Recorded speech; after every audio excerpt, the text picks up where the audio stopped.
घर ଓ ମମତା ଏହା ଏକ ଦୁଇଟି ଖୁବ୍ ଛୋଟ ଜଣାପଡ଼ିଥାଏ, କିନ୍ତୁ ଏହାର ଅର୍ଥ ଅତ୍ୟନ୍ତ ନିଗୁଡ଼, ବ୍ୟାପକ ଅଟେ ଏବଂ ଗଭୀରତା ମଧ୍ୟ।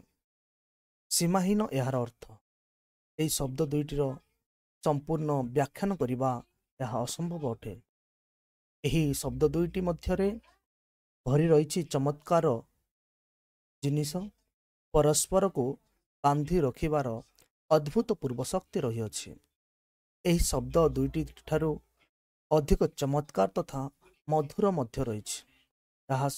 ଏହି ଶବ୍ଦ ସ୍ୱର୍ଗରେ ମଧ୍ୟ ନାହିଁ ବୋଲି ଏଠାରେ ପ୍ରକାଶ କରିଛନ୍ତି କବି।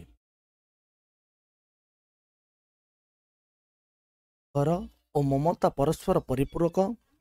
ମାନବ ଜୀବନରେ ଉଭୟର ଆବଶ୍ୟକତା ରହିଛି।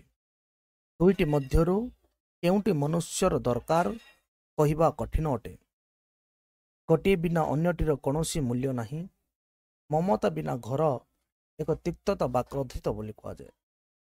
କେବଳ ଘର ବିନା ମମତା ଯନ୍ତ୍ରଣାଦାୟକ ବୋଲି କୁହାଯାଏ।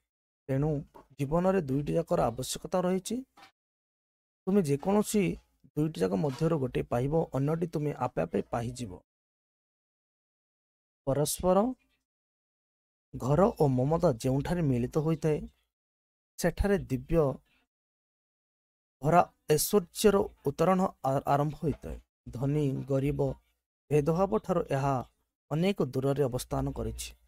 ଯାହା ନିକଟରେ ଦୁଇଟି ଯାକ ଘର ଓ ମମତା ଥାଏ, ତା ଜୀବନରେ ଆନନ୍ଦ ଭରି ହୋଇଯାଇଥାଏ। ତାହା ସହ ପ୍ରଭାବିତ ହୁଏ ଦିବ୍ୟ ସଙ୍ଗୀତର ଲାଲିତ୍ୟ ଭରା ମୂର୍ଚ୍ଛନା ସୃଷ୍ଟି ହୋଇଥାଏ। ଏବଂ ଘର ଓ ମମତା ହିଁ ହେଉଛି ଈଶ୍ୱର ସବୁଠାରୁ ମଧୁର ବୋଲି କୁହାଯାଇଛି।